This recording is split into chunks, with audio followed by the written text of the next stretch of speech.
प्यारे बच्चों, जैसे कि अपनी जावा की क्लास जो वो कंटिन्यू चल रही थी और हम लोगों ने जावा के अंदर लास्ट टाइम इनहेरिटेंस को भी तो प्रैक्टिकल डिस्कस किया था। आज हम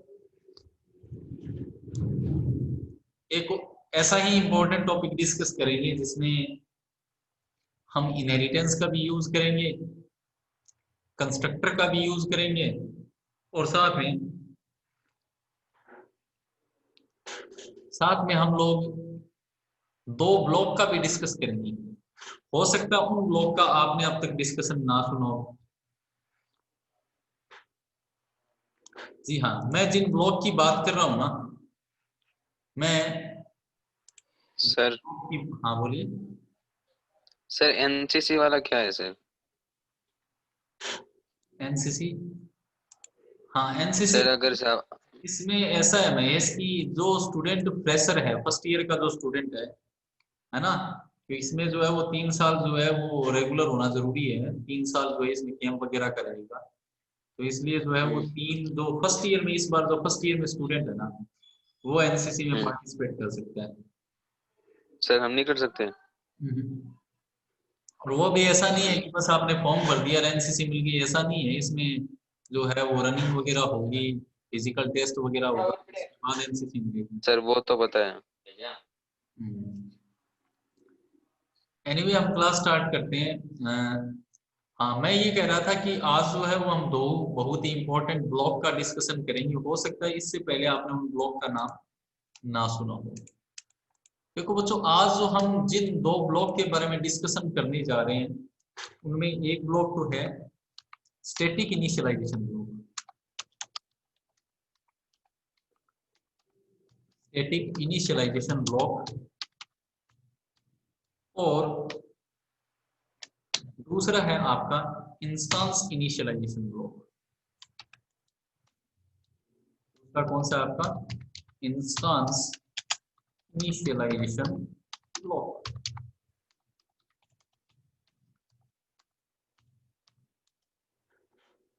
static initialisation block and instance initialisation block, इन दोनों के बारे में हम डिस्कस करेंगे। सबसे पहले अगर मैं स्टैटिक इनिशियलाइजेशन ब्लॉक की बात करूं, तो स्टैटिक इनिशियलाइजेशन ब्लॉक के अगर हम कैरेक्टरिस्टिक्स की बात करें, तो सबसे पहला कैरेक्टरिस्टिक्स ये है कि जब भी आप स्टैटिक इनिशियलाइजेशन ब्लॉक को डिफाइन करोगे, मैं यहाँ पे लिख देता हूँ।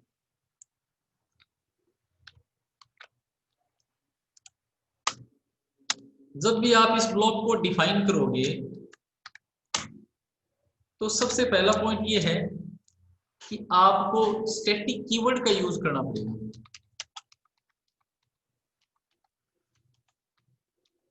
कौन से कीवर्ड का यूज करना पड़ेगा?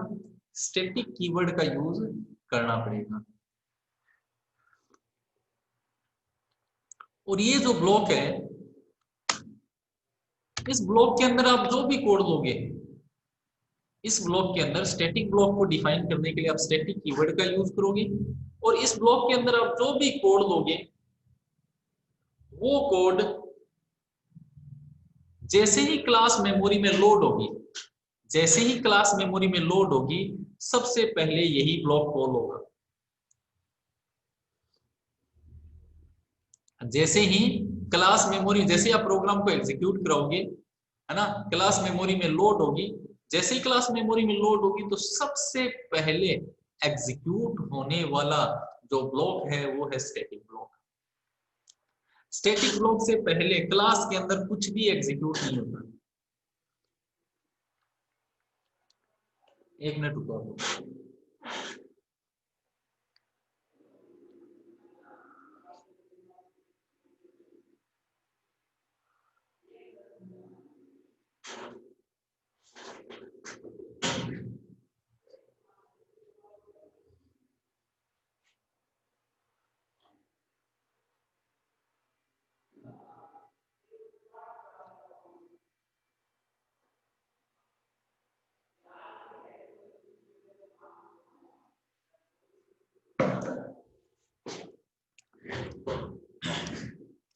हाँ, तो मैं ये कह रहा था कि ये एक ऐसा ब्लॉक है जो क्लास के अंदर सबसे पहले एग्जीक्यूट होने वाला ब्लॉक है। इससे पहले कोई भी ब्लॉक, कोई भी कोड एग्जीक्यूट नहीं होता। दूसरी अगर हम बात करें, दूसरी अगर मैं बात करूं कि भाई इसके लिए मैंने ये बता ही दिया कि स्टैटिक कीवर्ड का यूज होगा। दूसरी बात है कि ये जो ब्लॉक है केवल और केवल स्टैटिक मेंबर को ही एक्सेस करता है। मतलब इस ब्लॉक के अंदर हम केवल और केवल कौन से मेंबर यूज कर सकते हैं? केवल और केवल static member can access only static variable, static variables and static methods. ये ब्लॉक ऐसा ब्लॉक है जो केवल स्टैटिक वेरिएबल और स्टैटिक मेथड्स को ही एक्सेस करता है। ठीक है। इसके अलावा अगर हम और कैरेक्टरिस्टिक की बात करें तो हम ये कह सकते हैं कि ये जो ब्लॉक है ये किसी भी कंस्ट्रक्टर को, अपने सुपर क्लास के कंस्ट्रक्टर को कॉल नहीं करता। जैसे कंस्ट्रक्टर के अंदर कॉल नहीं होता है, ये अपने जो है ना, क्या बोलते हैं इसमें, can not call super class, ठीक है, सुपर क्लास के कंस्ट्रक्टर को कॉल नहीं करता है। ठीक है, सुपर क्लास के कंस्ट्रक्टर को ये कॉल नहीं करता है। तो मेरे कहने का मतलब ये है कि ऐसा ब्लॉक जिसको डिफाइन करने के लिए हम स्टैटिक कीवर्ड का यूज करते हैं, जो केवल और केवल स्टैटिक वेरिएबल को और स्टैटिक मेथड को एक्सेस करता है। और ऐसा ब्लॉक जैसे कंस्ट्रक्टर के अंदर क्या होता है, पहला स्टेटमेंट सुपर या दिस होता है, इसका मतलब ये सुपर क्लास के कंस्ट्रक्टर को कॉल करता है। लेकिन लेकिन स्टैटिक जो ब्लॉक है, क्योंकि कंस्ट्रक्टर भी एक तरीके का ब्लॉक होता है, लेकिन स्टैटिक ब्लॉक जो है वो अपनी जो सुपर क्लास के कंस्ट्रक्टर को जो है वो कॉल नहीं करता है। आपको मैं ये डेफिनेशन वगैरह में नहीं ले जाकर के मैं डायरेक्ट जो है वो एग्जांपल के थ्रू समझाने का इसको प्रयास करूंगा। मैं इसको कमेंट बना देता हूँ। मैं यहाँ पर एक क्लास ले रहा हूँ, इससे आपकी और क्लियर हो जाएगी बात। ठीक है, मैंने यहाँ पर एक क्लास ले ली जैसे पी, और इस क्लास के अंदर मैंने एक ब्लॉक बनाया, जैसे मैंने अभी बताया स्टैटिक इनिशियलाइजेशन ब्लॉक बनाया। आप देख रहे हो कि मैंने इस ब्लॉक में केवल और केवल कौन से कीवर्ड का यूज किया, स्टैटिक कीवर्ड का, और इस तरीके से ब्लॉक बना दिया और इसमें मैसेज दे दिया मैंने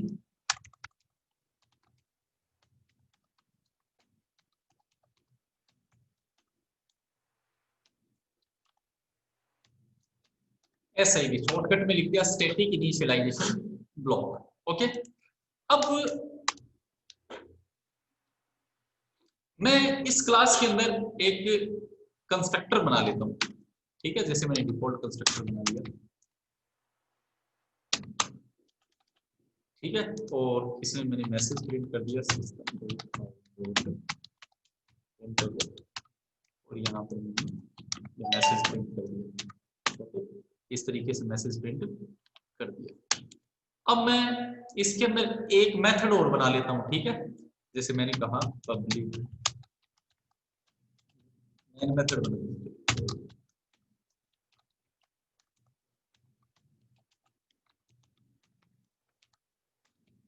इस तरीके से मैंने क्या किया, एक मेथड बनाया।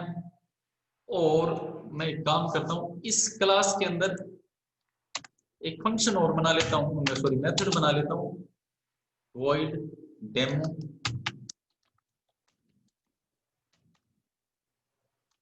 इसमें भी मैसेज प्रिंट कर देता हूं।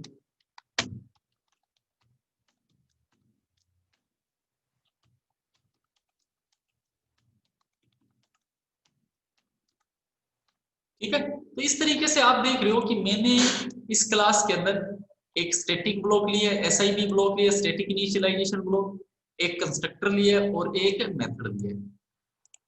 अब मैं इस क्लास का ऑब्जेक्ट बनाता हूं, p1 is equal to new p। मैंने क्या किया यहाँ पर, p क्लास का जो है वो ऑब्जेक्ट क्रिएट किया है। अब मैं आपको बताना चाहूंगा कि मैंने पी क्लास का ऑब्जेक्ट क्रिएट किया और P1 एक रेफरेंस वेरिएबल और उसके थ्रू मैंने किसको एक्सेस किया, डेमो को कॉल किया। ये मैंने अपना प्रोग्राम बना लिया, मैं इसको सेव करता हूं। क्लास का नेम P है, मैंने इसको सेव किया p.java, मैंने इसको सेव कर दिया। अब आप देखिएगा इसमें कि जैसे ही मैं प्रोग्राम को कंपाइल करूंगा, मैंने लिखा यहां पर जावा सी, फाइल का नेम p.java, जैसे ही मैं एंटर करूंगा तो मैंने इस फाइल के अंदर, इस प्रोग्राम के अंदर जितनी भी क्लासें ली है वो सारी क्लासें क्या होगी, मेमोरी में लोड होगी। इसके अंदर आपने एक ही क्लास बना रखी है पी, तो पी क्लास मेमोरी में लोड होगी। और जब पी क्लास मेमोरी में लोड होगी तो सबसे पहले कॉल होने वाला जो ब्लॉक है वो स्टैटिक इनिशियलाइजेशन ब्लॉक होगा। इसका मतलब जैसे ही पी क्लास मेमोरी में लोड होगी, जैसे ही मैं एंटर करूंगा, एंटर करते ही सबसे पहले पी क्लास मेमोरी में लोड होगी। लोड होते ही सबसे पहले ब्लॉक कौन सा कॉल होगा, स्टैटिक इनिशियलाइजेशन ब्लॉक। इसका मतलब सबसे पहले क्या प्रिंट होगा, एसआईबी। मतलब मेन मेथड से पहले भी ये ब्लॉक क्लास की लोडिंग के साथ ही ये कॉल हो जाएगा और एग्जीक्यूट हो जाएगा। सबसे पहले मैसेज प्रिंट होगा एसआईबी। उसके बाद में क्या होगा, आपका मेन मेथड जो वो मेमोरी में लोड होगा। मेन मेथड मेमोरी में लोड होने के बाद में मेन मेथड के अंदर वाले स्टेटमेंट एग्जीक्यूट होंगे। सबसे पहले इसको मिलेगा ऑब्जेक्ट क्रिएशन स्टेटमेंट। जैसे ही पी क्लास का ऑब्जेक्ट बनेगा, आपको पता है ऑब्जेक्ट बनते ही क्या होता है, इस तरीके से ऑब्जेक्ट बनाओगे तो क्लास का डिफॉल्ट कंस्ट्रक्टर कॉल होगा पी क्लास का। पी क्लास का डिफॉल्ट कंस्ट्रक्टर कॉल हुआ, कॉल होते ही क्या प्रिंट करेगा, ये पी, ये मैसेज प्रिंट करेगा। इसका मतलब पहले एसआईबी प्रिंट हुआ और फिर पी प्रिंट हुआ। उसके बाद में आपका अगला स्टेटमेंट एग्जीक्यूट होगा और ये P1 के थ्रू डेमो को कॉल करेगा और डेमो कॉल हुआ और क्या मैसेज प्रिंट करेगा, डेमो ऑफ क्लास P। इसका मतलब क्या हुआ कि सबसे पहले SIB, फिर P और फिर डेमो ऑफ क्लास P। अब मैं इसको एग्जीक्यूट करवा देता हूं। आप देख रहे हो SIB, सबसे पहले स्टैटिक इनिशियलाइजेशन ब्लॉक, फिर आपका कंस्ट्रक्टर कॉल हुआ और फिर आपका जो आपने मेथड बना रखा है वो कॉल हुआ। ये बात क्लियर है, यस और नो?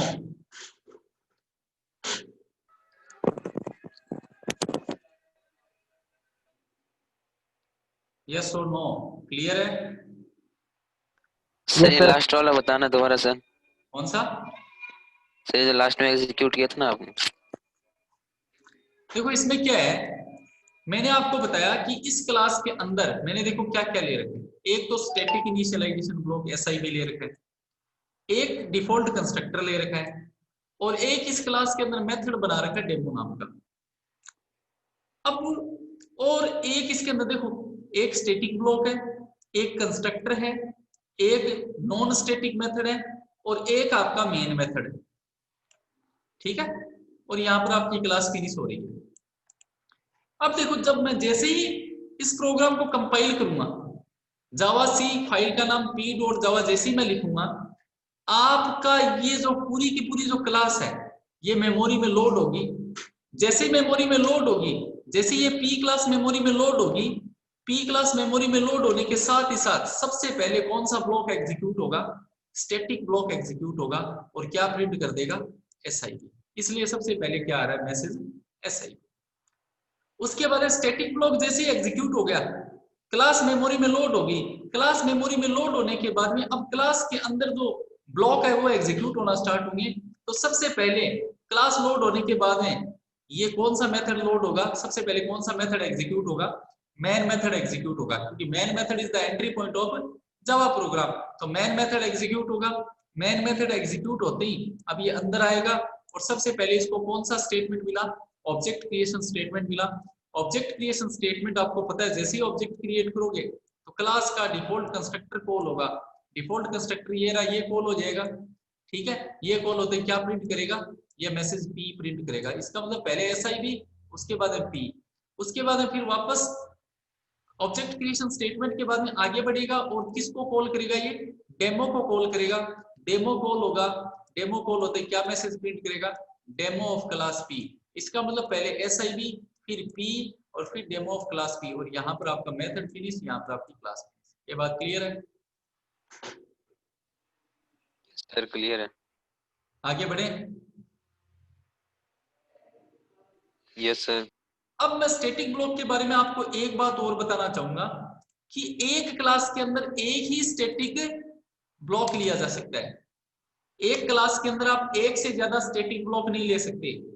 आप यहां पर ये कहोगे can use only one static block with in one class. आप एक क्लास के अंदर एक ही स्टैटिक ब्लॉक ले सकते हो, मतलब स्टैटिक इनिशियलाइजेशन ब्लॉक जो है वो एक क्लास के अंदर सिर्फ एक ही दिया जा सकता है। एक से ज्यादा स्टैटिक ब्लॉक आप क्लास के अंदर नहीं ले सकते। एक क्लास के अंदर आप कितने स्टैटिक ब्लॉक ले सकते हो? एक ही स्टैटिक ब्लॉक ले सकते हो। एक से ज्यादा स्टैटिक ब्लॉक जो है वो आप एक क्लास के अंदर नहीं ले सकते। ये बात क्लियर है या नहीं है? अब मैं आपको एक चीज और बता रहा था। मैंने आपको एक लाइन बताई थी इसमें, वो क्या बताई थी कि can not call super class constructor, कि स्टैटिक ब्लॉक सुपर क्लास के कंस्ट्रक्टर को कॉल नहीं कर सकता। तो स्टैटिक क्लास सुपर क्लास के कंस्ट्रक्टर को कौन कॉल कर सकता है? कंस्ट्रक्टर, क्योंकि कंस्ट्रक्टर के अंदर पहला स्टेटमेंट क्या होता है? सुपर या दिस होता है। समझिए? तो इसलिए जो है वो कंस्ट्रक्टर तो सुपर क्लास के कंस्ट्रक्टर को कॉल कर सकता है, स्टैटिक ब्लॉक। अच्छा, आप में से कोई बताएगा कि ये स्टैटिक ब्लॉक जो है वो सुपर क्लास के कंस्ट्रक्टर को क्यों नहीं कॉल कर पाता?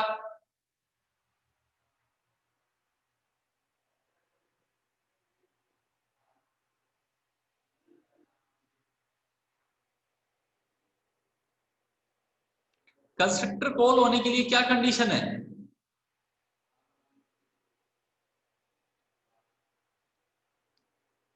कंस्ट्रक्टर कब कॉल होता है? कंस्ट्रक्टर कब कॉल होता है? बताओ, कंस्ट्रक्टर कब कॉल होता है?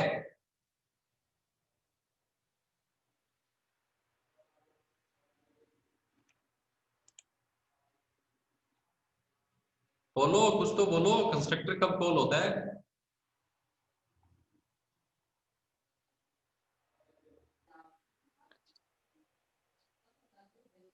रितेश, यस, महेश, कोई तो बोलो। सर कंस्ट्रक्टर, ऑब्जेक्ट जब क्रिएट किया जाता है। हाँ, मैं यही तो पूछ रहा हूं कि जब आप ऑब्जेक्ट क्रिएट करते हो तो कंस्ट्रक्टर कॉल होता है। तो स्टैटिक ब्लॉक जो है वो सुपर क्लास के कंस्ट्रक्टर को क्यों नहीं कॉल कर पाता? स्टैटिक ब्लॉक जो है वो सुपर क्लास के कंस्ट्रक्टर को इसलिए कॉल नहीं कर पाता क्योंकि स्टैटिक ब्लॉक तो जैसे ही क्लास मेमोरी में लोड होती है सबसे पहले कॉल हो जाता है। मेन मेथड का नंबर तो कब आता है? बाद में आता है, और वहां पर आपने ऑब्जेक्ट क्रिएट किया होता है। तो कहने का मतलब कंस्ट्रक्टर कॉल होने से पहले स्टैटिक ब्लॉक काम कर जाता है, इसीलिए ये सुपर क्लास के कंस्ट्रक्टर को कॉल नहीं करता। इसीलिए सुपर स्टैटिक ब्लॉक के अंदर जो है इस तरीके का कीवर्ड हम यूज नहीं कर सकते। ये जो इस तरीके का कीवर्ड हम यूज करते हैं ना, या ऑटोमेटिक जो है वो कंपाइलर पुट कर देता है, इस तरीके का जो कीवर्ड है वो स्टैटिक ब्लॉक के अंदर यूज नहीं होता है। अब देखो, इसको समझने के लिए मैं एक और आपको जैसे अब मैं एक दूसरी क्लास बना रहा हूं, ये आपने बना ली इस तरीके से। अब मैं एक काम करता हूं, ये मान लो एक क्लास बनी हुई है पी, और मैं एक क्लास और बनाता हूं, एक क्लास और बनाता हूं, जैसे मैंने बना ली क्यू। क्यू के अंदर भी मैंने वही काम किया, एक स्टैटिक ब्लॉक लिया, इस तरीके से सेम ही चीज मान लो। इसमें डेमो 1 ले लेता हूं, मान लो सपोज करो मैं डेमो 1,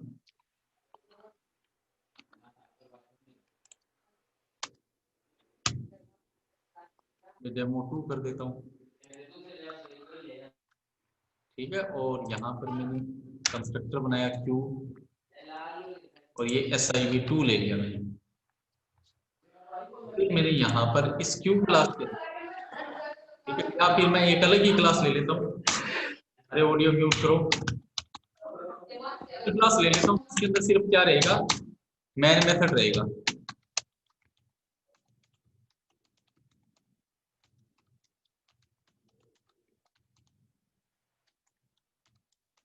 थर्ड क्लास लिए जिसके अंदर मैंने सिर्फ क्या लिया, मैन मेथड लिया। अब इस मैन मेथड के अंदर देखो मैं क्यू क्लास का ऑब्जेक्ट बनाता हूँ, Q Q one is equal to new Q.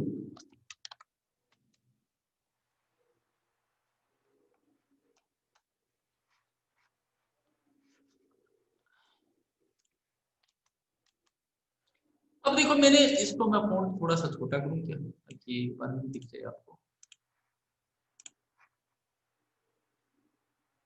अब मैं एक काम करता हूँ, इसको जो है ना, इसका फॉन्ट थोड़ा छोटा कर देता हूँ।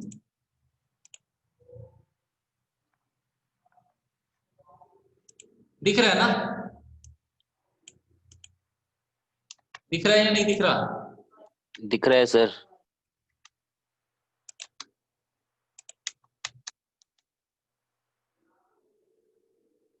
ओके, अब देखिए कि मैंने ये जो क्लास बनाई है पी, वैसे ही क्लास बनाई है मैंने क्यू।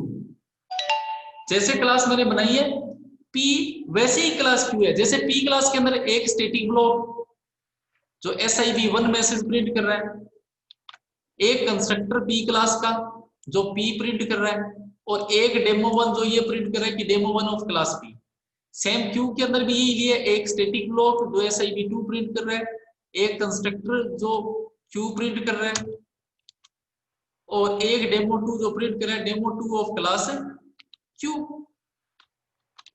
अब ध्यान से सुनना कि ये काम कैसे करेगा, ध्यान से सुनना कि ये काम कैसे करेगा। अच्छा, आप लोगों के हिसाब से इस बार आउटपुट क्या आना चाहिए? आइडिया लगाओ कि आपके हिसाब से इस बार जो आउटपुट है वो क्या आना चाहिए। देखो मैंने आर क्लास के अंदर सिर्फ क्यू क्लास का ऑब्जेक्ट बनाया है, आपके हिसाब से डेमो टू क्या कह रहे हो? सबसे पहले क्या प्रिंट होना चाहिए? Demo two of class Q. सबसे पहले, हाँ सर। सबसे पहले डेमो टू क्यू प्रिंट होगा। मैंने अभी आपको बताया था कि जैसे ही आप प्रोग्राम को कंपाइल करवाते हो, एग्जीक्यूट करवाते हो, सबसे पहले जैसे ही क्लास मेमोरी में लोड होगी, क्लास मेमोरी में लोड होते ही, जैसे ही क्लास मेमोरी में लोड होगी, अब आपने देखो सबसे पहले क्यू क्लास का ऑब्जेक्ट, जैसे ही मेन मेथड वाली क्लास कौन सी है, आर है ना, तो जो मेन मेथड वाली क्लास है वो सबसे पहले मेमोरी में लोड होगी। जब मेन मेथड वाली क्लास जैसी मेमोरी में लोड होगी, ठीक है, तो ये मेन मेमोरी वाली क्लास जैसे मेमोरी में लोड होगी, तो इसके अंदर जो है वो आपने किस क्लास का ऑब्जेक्ट बना रखा है, क्यू क्लास का ऑब्जेक्ट बना रखा है। तो क्यू क्लास का ऑब्जेक्ट बना रखा है, तो क्यू क्लास सबसे पहले मेमोरी में लोड होगी।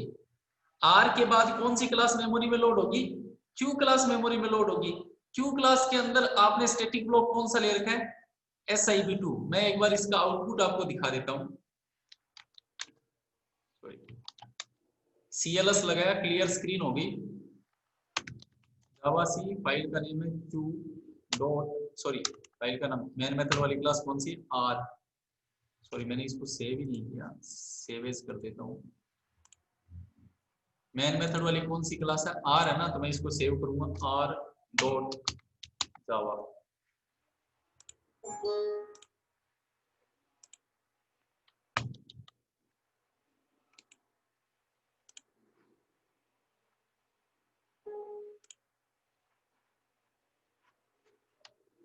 डी ड्राइव अपने प्रोग्राम जावा अंडरस्कोर प्रोग्राम फाइल का नेम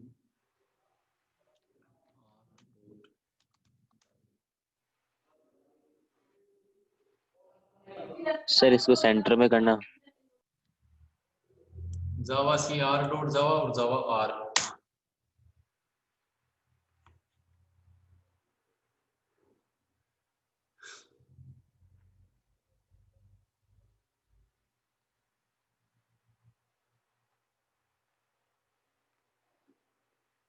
आपका आउटपुट क्या है?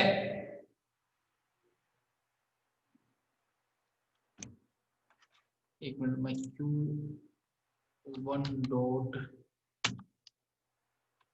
डेमो2 Q1 डॉट डेमो1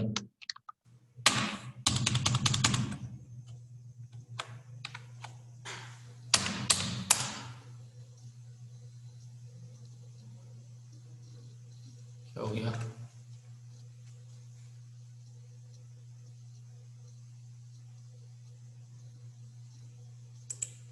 डेमो1 और डेमो2 नहीं लिए क्या? डेमो1 लिए है। अच्छा, इसने इनहेरिट नहीं किया, सॉरी। तो मैं देखूं गड़बड़ कैसे आ रही है। क्यू क्लास ने इनहेरिट कर दिया किसको? पी को।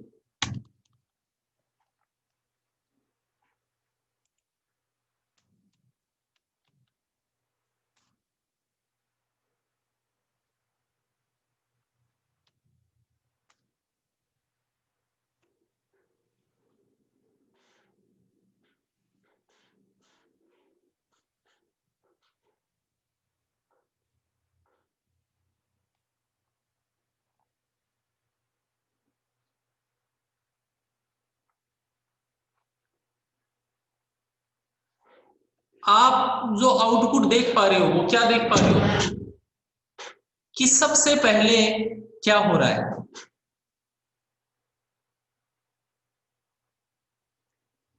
सबसे पहले क्या हो रहा है?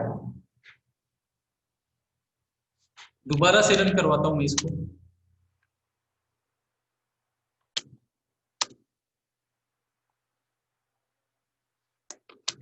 इसे रन करवाता हूं।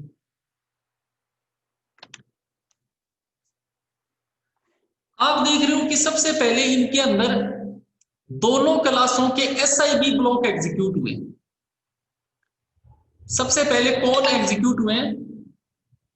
दोनों क्लासों के SIB ब्लॉक एग्जीक्यूट हुए। क्यों एग्जीक्यूट हुए?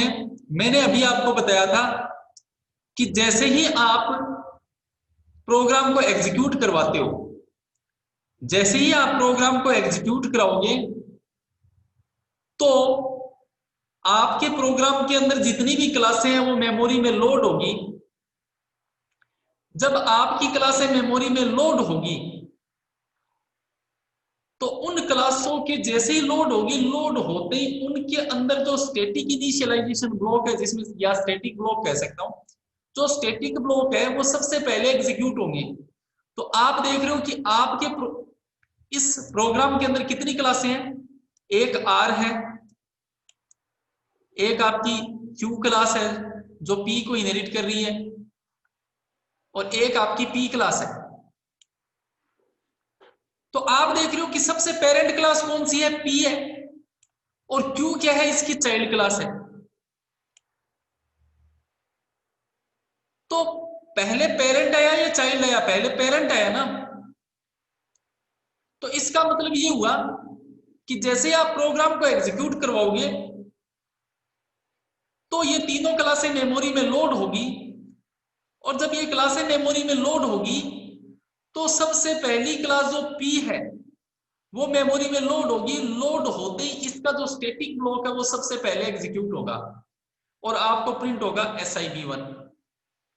फिर Q क्लास मेमोरी में लोड हुई, Q क्लास मेमोरी में लोड होते ही उसका स्टैटिक ब्लॉक सबसे पहले एग्जीक्यूट हुआ और प्रिंट होगा SIB2। इसका मतलब Q क्लास मेमोरी में लोड होती है, SIB काम किया, SIB1। Q क्लास मेमोरी में लोड हुई, स्टैटिक ब्लॉक काम किया, SIB2। ये दोनों ब्लॉक पहले एग्जीक्यूट हो गए। उसके बाद में देखो क्या हुआ, ये R क्लास भी मेमोरी में लोड हुई थी। जब SIB ब्लॉक एग्जीक्यूट हो गए तो उसके बाद में जो मेन मेथड है वो एग्जीक्यूट होगा। जब ये दोनों ब्लॉक एग्जीक्यूट हो गए, SIB1 और SIB2 जब दोनों एग्जीक्यूट हो गए, उसके बाद में R क्लास का ये मेन मेथड एग्जीक्यूट होगा, और मेन मेथड एग्जीक्यूट होने के बाद में ये अंदर आएगा और सबसे पहले देखा गया, अच्छा Q क्लास का ऑब्जेक्ट क्रिएट किया हुआ है। Q क्लास का ऑब्जेक्ट क्रिएट करते ही आपको पता है Q क्लास का कंस्ट्रक्टर कॉल होगा। Q क्लास का कंस्ट्रक्टर कॉल होते ही ये Q क्लास के कंस्ट्रक्टर में आएगा। लेकिन मैंने आपको बताया था कि कंस्ट्रक्टर के अंदर जो सबसे पहला स्टेटमेंट या तो सुपर होता है या फिर दिस होता है जो अपनी क्लास के कंस्ट्रक्टर को कॉल करता है। तो अपनी क्लास के अंदर तो ये एक ही कंस्ट्रक्टर, दूसरा कंस्ट्रक्टर है नहीं, तो ये इस तरीके का जो सुपर कीवर्ड है जो इनबिल्ट यूज होगा, और ये पेरेंट क्लास के कंस्ट्रक्टर को कॉल करेगा। जैसे ही क्यू क्लास का ऑब्जेक्ट हुआ, क्यू क्लास का कंस्ट्रक्टर कॉल हुआ, ये अपनी क्लास से जो सुपर क्लास है यहाँ पर है, यहाँ पर आते इसको सुपर मिला, सुपर मिलते ही सुपर क्लास में जाएगा, मतलब इसकी सुपर क्लास कौन सी है, पी। पी क्लास के कंस्ट्रक्टर को कॉल करेगा। पी क्लास में ही पहला स्टेटमेंट सुपर है, लेकिन इसकी कोई पेरेंट क्लास नहीं है, तो ये क्या प्रिंट करेगा, पी प्रिंट करेगा। मतलब SIB1 SIB2 फिर पी प्रिंट हुआ। फिर आपका ये कंस्ट्रक्टर कॉल हो गया, पी प्रिंट कर दिया, फिर ये जहां से कॉल हुआ था वहां से आगे बढ़ेगा, यहां से कॉल हुआ था, यहाँ पर आया, क्या प्रिंट कर दिया, क्यू प्रिंट कर दिया। अब ये कहां से कॉल हुआ था, क्यू क्लास का कंस्ट्रक्टर जहां से ऑब्जेक्ट बनाया था, इसका मतलब अब तक क्या प्रिंट हो चुका है, SIB1 SIB2 SIB1 SIB2 फिर P और फिर Q। अब आपने इस Q क्लास के ऑब्जेक्ट के थ्रू डेमो2 को कॉल किया, डेमो2 को कॉल करते हैं डेमो2 ऑफ क्लास Q, और फिर डेमो1 को कॉल किया तो डेमो1 ऑफ क्लास P। तो आपका जो आउटपुट है वो इस तरीके से आएगा, SIB1 SIB2 P Q डेमो2 ऑफ क्लास Q एंड डेमो1 ऑफ क्लास P।